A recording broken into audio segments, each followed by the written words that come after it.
Good evening, everyone, and welcome to tonight's exclusive preview of Yuri Shimojo's Memento Mori painting series and panel discussion featuring Shimojo, Boston-based Praise Shadows Art Gallery owner Yng-Ru Chen, Duke class of '01, and Duke art history professor Gennifer Weisenfeld. We are thrilled that tonight's event was highlighted in Sunday's New York Times. I'm Madhavi Strasburger, Duke Asian Alumni Alliance co-chair and DAAA representative on Duke Boston.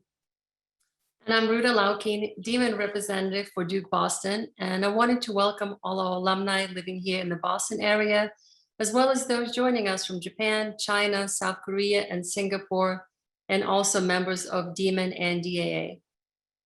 Before we begin, we also want to take a moment to thank our co-sponsors of tonight's event, Duke Boston, Demon, Duke Department of Art, Art History and Visual Studies, Duke Asian Alumni Alliance, the Duke Student Wellness Center, Duke Arts, Duke Create, Duke Undergraduate Certificate in East Asian Studies, and last but not least, Duke Asian American and Diaspora Studies program. Please note that we are recording this program tonight to stream later on Demon Live. Tonight, we are excited to hear from our talented panel and then open up to questions and answers from you, our audience. Please post your questions in the Q&A. But first, it is my pleasure to briefly introduce our panelists for the evening. You can find their full bios in the event invitation. Joining us tonight, we have Yng Chen, who graduated from Duke University in 2001 with degrees in art history and comparative area studies. She's the founder and CEO of the new Boston-based Praise Shadows Art Gallery. It's a hybrid space emphasizing exhibitions by emerging and mid-career contemporary artists and a retail space for books and smaller works. Gallery also provides mentorship for young talent in the greater Boston area. And today, the gallery opened exhibit by Yuri Shimojo, who was born in 1966 in Tokyo. She's the last descendant of a samurai clan who lost all of her immediate family members before the age 30. Yuri used painting as a way to express the interconnected emotions of joy and pain. She paints with traditional Japanese watercolor or ground sumi and shu ink, and her works are a combination of abstract and surreal, often playful, and always evocative of the desire for universal compassion. And the panel today will be moderated by Gennifer Weisenfeld, professor in the Department of Art, Art History, and Visual Studies. Gennifer received her PhD from Princeton University in Japanese art history, and her field of research is modern and contemporary Japanese art history, design, and visual culture. And now I would like to turn over to our panelists. Thank you very much. Yng, it's wonderful to see you again. I remember our seminar together very well, and it's just great to see you. You were actually in one of the first classes of graduating seniors that I taught when I first arrived at Duke. So I don't think you knew this, but we were really kind of graduating together in a sense. And tell us a little bit about your experience at Duke and how it's launched you on your current path. Thank you so much, Gennifer, and thank you to Duke alumni and to all the organizers. This has been an incredible opportunity for me and for Yuri, and to Gennifer, who was the art history professor that changed everything for me. I transferred to Duke as actually technically a senior, and I did 2 years at Duke. I had been at Williams College where I started my art history program and degree, and I transferred to Duke as an athlete. And I was one of these hardcore coxswains on the crew team. I was the captain of the crew team, and I knew I was going there to basically help start the Division I program. But I also had this really kind of daunting experience the summer before I transferred to Duke, where I was an intern at a gallery and had such a mundane experience. And I thought, well, if this is art history and this is a career in art history, I don't think I want to do it. So I told myself I would take one more art history class. And if I liked it, then I would continue. And that art history class was yours, Gennifer, which was the fascist art of Italy, Germany, and Japan of World War II. And that graduate seminar just changed everything for me, because I learned that it wasn't about just about connoisseurship or objects, but it was about visual culture. And I started applying it to everything that I saw around me. And then I graduated with an art history degree and went on to work in the arts for 20 plus years. So I really owe this to you, Gennifer. It truly is because of your class. Wow, that's incredibly kind of you to say, but I feel like it's definitely been this amazing partnership, and you've had this incredible career in the arts since you were at Duke. Can you walk us through your career journey a little? And for the students and the alums who are listening, maybe you have some tips or advice on how you've gotten to where you are. Yeah, well, my very first job outside after I graduated was actually, it's kind of interesting because talk about disaster and talk about, coming out of disaster. I was hired for my first job at the Asian Society in New York, and I was hired the week of 9/11. So there was just so much going on in the world and in New York. But what happened was I realized that my training, at the Asian Society was so pertinent to what was happening with politics and with the world. And we were, showing exhibitions that had to do with Afghanistan, the Taliban, and talks. And I was working with amazing artists. Then I went on to MoMA PS1, where I was the press director. And then I was also an art specialist at Sotheby's in Chinese works of art. I went really old school. I decided to work with some antiquities for a little bit. So I have a huge breadth of experience, going from contemporary, modern, working with living artists to looking at objects from antiquity. And I love all of it. And then I also did, 4 years at a really amazing startup called Tattly, where I learned about retail. I learned about how to start a business. All of that was integral to what ended up happening with my current situation with Creative Shadows Art Gallery. And I have just been able to kind of synthesize all of the things that I learned in these 20 years of working in nonprofits and for-profits and startups. That really is what this gallery is about. And that's why I have so many different programs and ideas. But one of the main components of the program is that I have a mentorship program for high school kids in the Boston area, because it's known widely in the art world that to work in the arts is quite difficult. And when I was doing these internships, sometimes I couldn't take them because they were unpaid. So to kind of create a more equitable, landscape for people who work and promote artists, we have this program where it's a paid program, mentorship for high school students. And we have two wonderful people, and they work with a professional curator in Boston. And the two high school students get to put on a group exhibition this summer. So I'm really trying to also look to the future and look to people who can do great things as well in the art world. Sounds fantastic. Yeah, but Gennifer, I know that you have done so much work, and I want to just highlight you briefly too. You've worked so extensively on the relationship between art and disaster, especially the Great Kanto earthquake of 1923. I would love to hear a little bit about that work, and especially your book, Imaging Disaster. Thank you for asking. Yes, I wrote a book on the Great Kanto earthquake, which was a massive earthquake that destroyed Tokyo and 5 surrounding prefectures on September 1st, 1923. At the time, it was the largest natural disaster in the world. It killed over 100,000 people, destroyed almost half of the capital, and it was such an interesting project to launch into, because really what I found was that disasters are not just one thing. They're a multiplicity, and they are as diverse and unfold over time because they represent the disaster communities that experience them, and those communities are not a monolith. So they tend to have a very diverse kinds of responses, including the artistic community, which is so important. In fact, Japan as a country has had such a long tradition of dealing with disasters, and over a millennia of responses. And it's really shaped the culture there of resilience and response. And art has been such an important way that people have rebounded from these types of disastrous experiences. And it's ultimately, I think disaster is really kind of a paradox.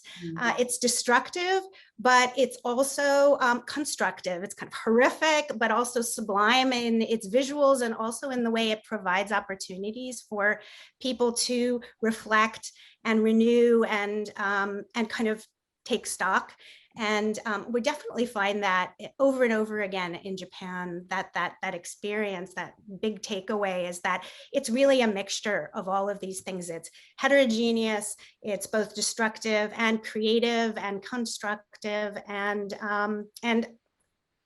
provides opportunities in some deeply ironic ways for whether it's man-made or natural. It provides these kinds of opportunities. And sadly, these types of things are forever timely, because as you said, whether it's Hurricane Katrina or COVID or other types of calamities, we're constantly dealing with this in a global situation. And that's something that artists around the world are addressing, and is one thing that really fascinated me about Yuri's work and tied into the 3/11 Tōhoku, the Great Eastern Earthquake that we'll be talking about here, about this. I can't even believe it's been 10 years since that hit, and the time has just gone so quickly. But I'm really looking forward to hearing about Yuri's work and the way she's negotiated this kind of creative, destructive dialectic, the way the Japanese have through history, and the way her personal story embodies this kind of loss and recovery. Yeah. Actually, Yuri, you have a very unique family history. I know it came out in your bio a little bit, but your connection to Fukushima and the region of Japan and Tōhoku is really quite extraordinary. You are actually from the samurai clan, the Aizu clan that was based in Fukushima, and they were exterminated basically during the wars that were fought right around the time that Japan became a nation state, and in the establishment of the Meiji Imperial Restoration. So in a sense, you are the last samurai. I know what Tom Cruise has claimed, but really you are. So could you tell us a little bit about your background and your connection to Fukushima through your family as this sole survivor of the clan, and how you became engaged with the Tōhoku earthquake? Yes, hi. Well, first of all, my name is Yuri Shimojo, and thank you so much for having me this amazing opportunity. So as Gennifer mentioned, yes, my ancestor, my father's side is samurai, and when you hear samurai, it sounds like almost like a unicorn, like the samurai really exist. Yes, they will exist. And but also my family, my background are very unique. My father was so descendant of this Aizu clan, but he was the dentist who wanted to be a vaudeville comedian. And my mother was a social butterfly, and I had 12 years older stepsister who was intellectual disabled. So I grew up in a very unconventional background, and unexpectedly, of course, before I turned 30 years old, they all passed away. So I became literally last samurai of my clan, my family clan, and as I growing up, being told, Yuri, you need to keep continuing the family tree, keep the ancestors' legacy. But when Tōhoku earthquake happened, I was also going through my personal transition, and I knew that I was not going to keep my family tree anymore. And also when I saw my birth country was going through such a tremendous calamity, I thought my family was gone and now my country was gone. But then in around April, I heard the news about sakura, the cherry blossom started to blossoming amidst of the debris of the most affected area. And when I was just keep crying every day, but the strength of the nature just gave me so much encouragement. And I decided, okay, I want to paint again. But actually, I didn't know what to paint. I didn't know what I can paint because we were overwhelmed. And but actually, I never planned how to paint, even my regular practice. I usually wait for the guidance, and it sounds very sort of like new agey, but I probably because all my family is passed away, I'm very used to invisible connection, which you could say spirit, but I'm very familiar to communicating, connecting to something, I don't say somebody, something invisible, but very, something very big.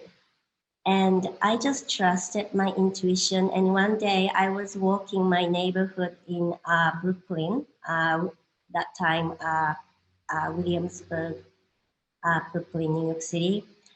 And I saw a cherry blossom tree was fully bloomed in New York, and I saw petals were falling, and I just had this strong connection just looking at the beautiful falling petal. Here I'm in New York City, but my heart, my soul is connected deeply to my faraway Japan. And so that made me to start just paint petals one by one, like monk is counting bees. That was very helping me, very healing me. And I didn't plan to create the 5 paintings or this large body of work. I just started to paint the petals. And I thought cherry blossom is sort of, as a motif, is sort of cliche for Japanese, but just keep this repetitive act was very helping me not thinking anything, just focusing paint, just focusing right now. And as I stopped counting how many petals I paint, which is right here, each petal started to look like a woman's body who had to, I mean, actually woman's soul who had to leave this world and had to ascend with the loved one behind. And I started to converse with them. And actually people think this gray area is the background that I had painted before the petals, but I actually painted around the petals because gray, I made this semi ink, the Japanese black ink, with the ink stick, grinding ink stick on the stone. And I had my mother's ink stick that she used to use in her calligraphy box. And I found it and I used for this. And I felt the connection with my mother, that sort of physical connection with my mother, because the ink stick had the memory of how she grinded. Then we have the Japanese have this funeral ritual that we use this gray ink, not black ink, for the condolence. I probably it also present tears, but so this when I used this special semi ink, I wanted to wrap around the petals, almost like a tsunami water wrapped around those bodies, and softly and honor them, honor each spirit. And we have the word called kuyo, and Gennifer, probably you could explain that as for people who never heard the word kuyo. But so this whole idea was started as spontaneously, but it became my personal requiem for those people who lost their lives, and also my personal healing process. Thank you so much. It's both fascinating and so moving. I'm just kind of choking up a little bit listening to it and thinking about that process of going through it. I know that we have a video of the full range of work so that people can see them. I'd love to cue that up now, and then you and Ying can talk more about the specific works that you're showing. But thank you so much. That was really beautiful.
Wow.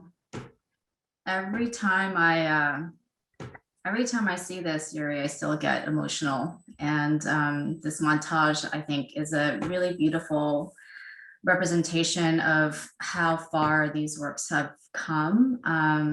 And I just want to also thank the incredible composer and musician and environmental activist Ruichi Sakamoto, who was a friend of Yuri's and penned this beautiful poem that you see at the end for Yuri. And Ruichi and his wife Norika have said that this poem travels with Yuri wherever she goes. So it's just such a beautiful gift. Yuri, can you talk to people about, at the essence, what does Memento Mori represent for you? Oh, I think you have to unmute, Yuri. Memento Mori means, when you Google it, it says, remember your mortality. But yes, remember your mortality. But that means remember your life, how you remember your everyday life, and how lucky, how miraculously we live every day. We wake up every day. So I know actually death for everyone, and it's actually, death is everywhere. But so that we have so lucky to have everyday life, that's for me, whatever we have going through, this magnificent nature always show us how we can reverse the resilience and strength and heal ourselves. And that life cycle, for me, that's Memento Mori. And with COVID hitting, this brought new meaning for you. Can you talk about that a little bit? Yes, so I was in the middle of epicenter in New York City. And actually, I painted this different latest body of work, which is, I was just painting line. So this body of works I painted right after Tōhoku earthquake, which is, yes, so 10 years ago. So these are 10 to 8 years ago is my body of works at that time. And they are the first body of works that I could face death, life and death, personally and collective, through art, first time in my life. And yes, it has so many stories, so many dramas, so many lives. But during the COVID, we had unprecedented time that in my neighborhood, we heard sirens and so many voices hearing every day, and almost less than 20 blocks away, 1,000 people dying every day. And that surreal time, everybody was scared what's gonna come and going through the future, and then the regretting past and reminiscent past. All I could do was, I wanted to be just right now here. So I started to paint just lines, and which probably, if you're interested, you could see from another website. But anyway, the COVID told me how we can be at this moment, this present, and this collective disaster. We all share the same magnitude, rich and poor, what religion and that, but we going through the issue of those differences, but we all die because we all born. And I think that universality, I always believe in. If we all human can be in the same place one day, I think that this Memento Mori, that life is so ephemeral and so precious, and we are so lucky to live here right now and connecting with this Zoom. Yeah. I think that's what I strongly reminded during the COVID in New York City. Yeah, and that's why this invitation from Gennifer to share the story and your work with the Duke community and beyond is just such a wonderful opportunity. And not just even speak of the fact that today is the 1 year point of when much of the US went into lockdown from COVID.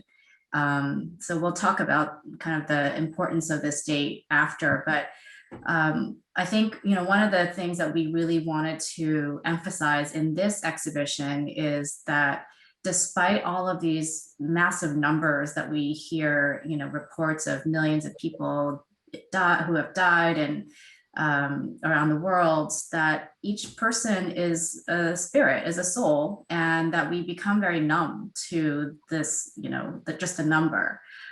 So this additional site-specific installation that we are about to share with you is a brand new work that we have created for the Boston show. So it did not show in the previous iterations of Memento Mori, and it's absolutely beautiful. So I wanted to give all of us watching this very special online viewing. It's called Peto Mori, and it's a light projection created by the musician Maria Takeuchi. And it also includes a contemplative soundscape composed by Alec Feldman. So every night, if you're in the Boston area, the gallery will show this at about 4:15. It's 108 minutes long, which is a very important number, especially in Asian and Dharmic religions. And it's going to really affect you. So just get ready for this very short sneak peek, but enjoy.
That was just absolutely beautiful, absolutely beautiful. And I'm not sure if people could tell, but that light show is illuminating Petri dishes with sakura petals in them, with the cherry blossom petals, some together, some individual, and picking up on that motif. And I remember you had mentioned to me that sometimes you thought of the two petals together almost like a mother and child. And it's even in those amazing floral vortexes, it really strikes you how you have the multitude and then you have the individual, and every little bit of this total universe. It really captures that spirit and the power of the together, and then the delicacy of each petal there. And of course, as you said, the reference between permanence and ephemerality that we always see. A colleague recently gave me a collection of tanka, of short poems, which are like haiku from Japan, that were written soon after the Tōhoku disaster. And one really stood out to me as I was rereading them, that tied into the cherry blossom motif. I'd just like to read it to you. It's by Toko Mihara, and who was from Fukushima, and she wrote it in May of 2011, and it reads, "Still, after all, spring has come again, dimly shrouded, blossoms of Fukushima, plum, peach, and cherry." And there was something about that starting line, "still after all," that one wonders if spring will come sometimes in these moments, and yet it does come. And it allows us to kind of think through that moment of renewal. And even though Fukushima is still shrouded, the blossoms are still shrouded, and people are still struggling in Tōhoku, but they're still very resilient, and they're these memories and the memorializations that we experience every year, and certainly at the 10th year anniversary, are so important for commemorating that collective and the individuals there.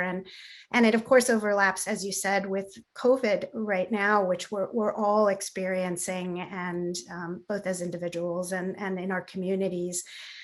I certainly saw that with 1923, but I'm sure there's so much more we could discuss on this, but I just want to go back to Ing and ask you a little bit more about Praise of Shadows, because I know Praise Shadows Gallery, because I know you've been working hard for your artistic community. I wish I could be there in Boston to see this, but tell us why you decided to locate in Boston, and what the symbolism of Praise Shadows is. Yes.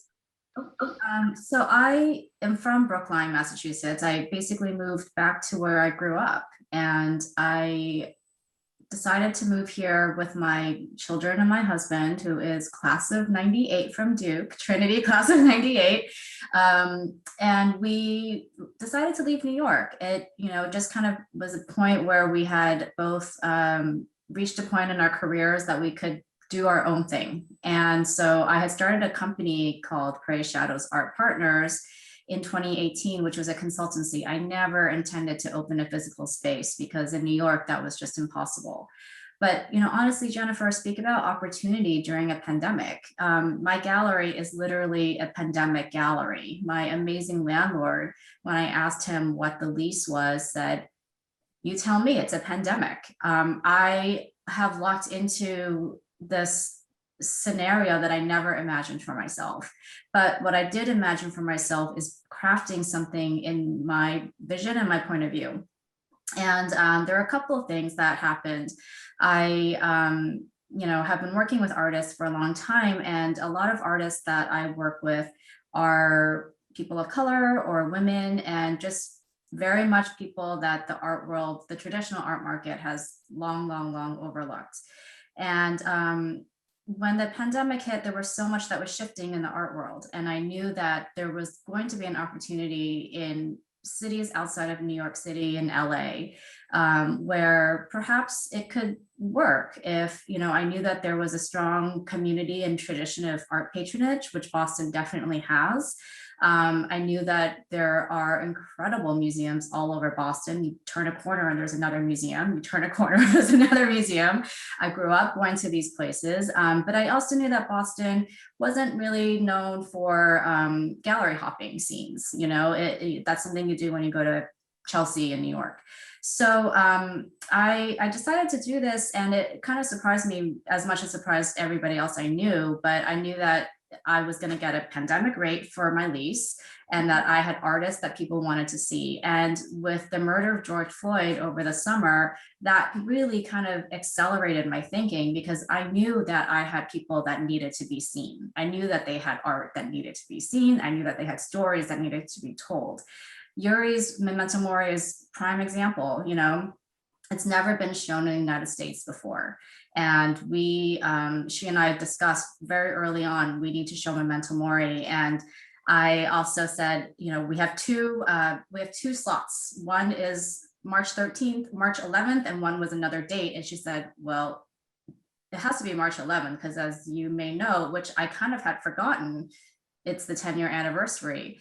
And so that really just solidified things. But just super quickly, you know, the name Praise Shadows comes from a book called In Praise of Shadows, which I read in art history class in college. And it's from 1933. It's by the Japanese philosopher Junichiro Tanizaki. And when I met Yuri for the very first time in her studio, she introduced her paintings to me, and she said, the first place they were shown was at the Honen Temple in Kyoto, where Tanizaki is buried. And we both just cried, because here was something that I had been kind of, you know, taking along kind of in my mind and trying to figure out what to do with. And here was Yuri in the exact same space. And so our worlds collided in that way. So I'm super blessed, and we've had incredible support from the museum community in Boston and from people all over the world, truly. So I think we're showing that there's a new shift in how people are approaching contemporary art, and how you know, the market is changing. COVID has changed everything, and I'm really excited to be part of this experiment. Yeah. So, you know, this is kind of one of those moments where I feel like going back to where I came from, which is, you know, Duke and this community, and you, Gennifer, I'm just very grateful for this talk and for this community. I was reminded that you participated in a Duke alumni event at the MFA Boston a few years ago, and when you were serving as Dean of Humanities at Duke. Can you tell me a little bit more about that? Yes, yeah, you're absolutely right. Boston is a great art town, and particularly for Japanese art, you have the Boston Museum of Fine Arts, which is the best collection of Japanese art, bar none. I love it. And it was just a great opportunity with the Alumni Association. We had an event at the MFA, and I had the privilege of sharing the stage with Anne Nishimura-Morse, who's the senior curator at the MFA. And I think many people in this community know her very well because of her incredible work for decades. And at that time, she had just curated a show on photography from the Tōhoku disaster called In the Wake. That show was incredibly moving, and we talked about the power of art and storytelling, and particularly how art has always been a means of telling stories about Japan, especially abroad, and how it's talked about Japanese identity, and it's told stories about Japanese experiences, the diverse experiences of Japan, and its changing experiences and identity over the centuries.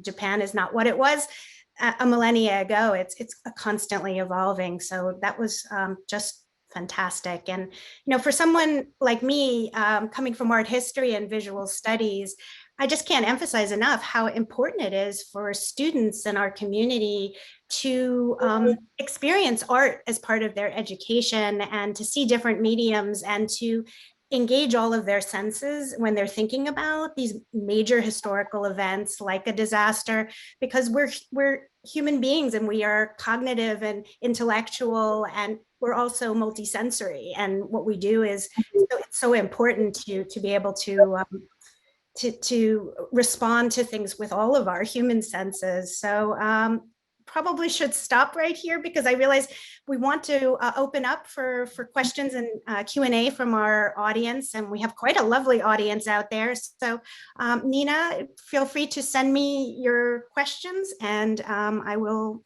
happily pose them to the group.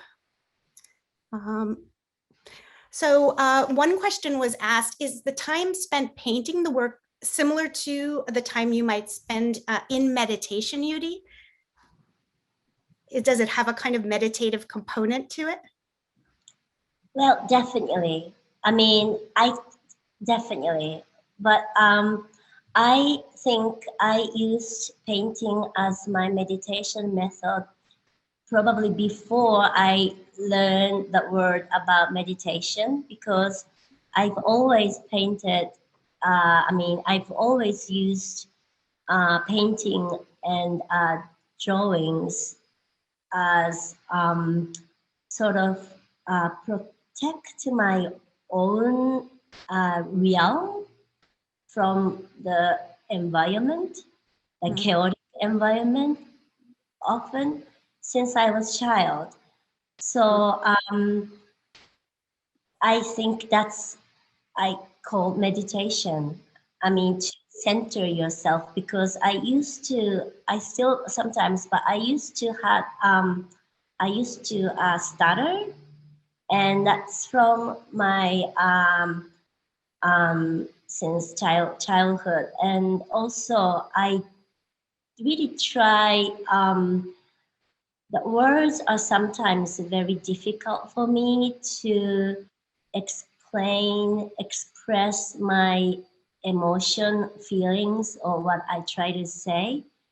And paintings and drawings are always helping me to communicate with other people. So that's also communicate with myself. And I think that's what meditation is. To always ground yourself. Another person asked, they said they see a recurrent motif in your paintings that looks like an eye, and they wanted to know, is it evocative of vision in particular? Is that what you were trying to point to, or does it just seem that way? I think so. Yeah, many people refer it reminds them the eye, and I think that's definitely true. And it doesn't matter that was my intention or not. And I really enjoy. I mean, actually, I appreciate every viewers have their own way of translate my work, because I believe they are the important of those abstraction works are the mirror of the viewers.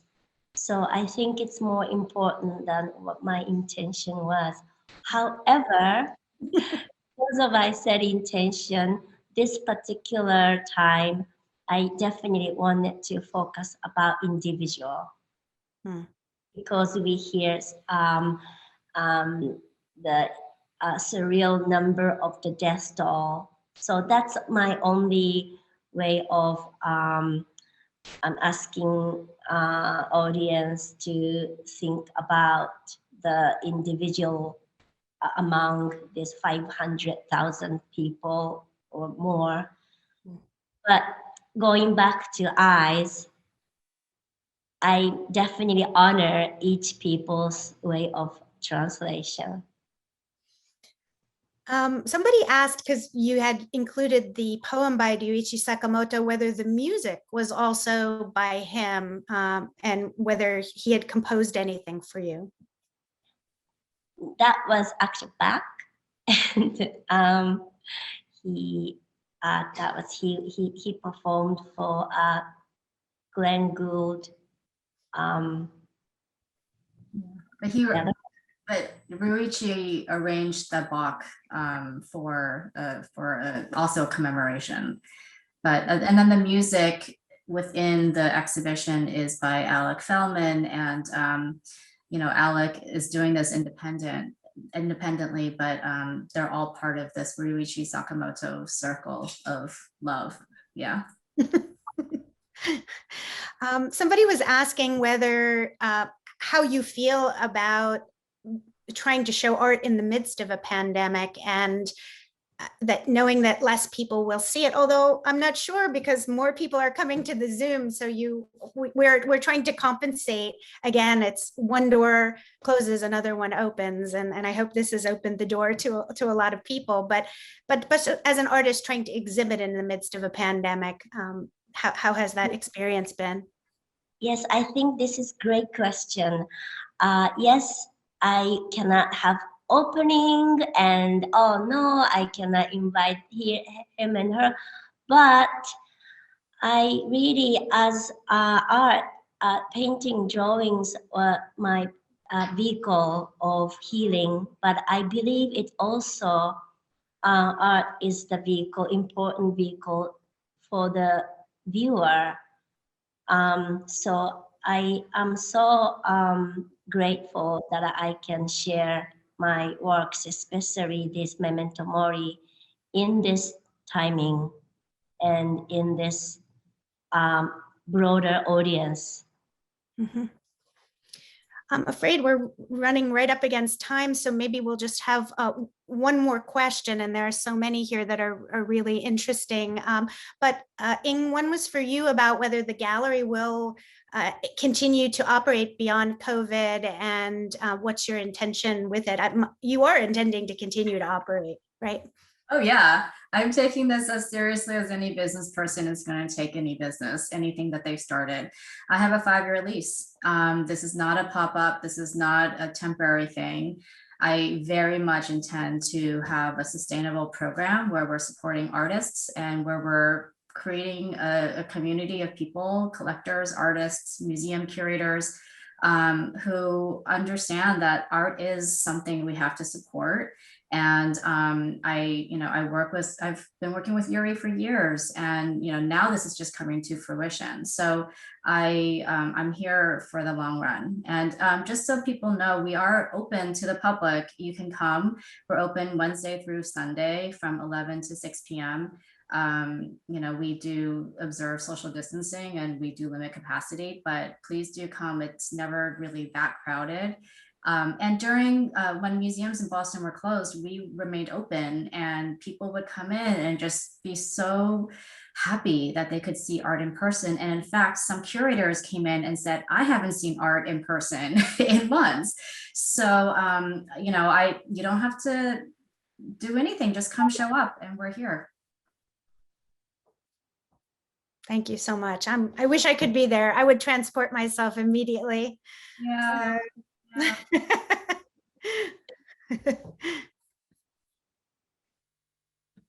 So big thank you to our panelists for tonight's enlightening conversation. And for those of you in Boston area, we hope you'll come and see Yuri's Memento Mori exhibit at the Prey Shadow Gallery. It runs through April 18th.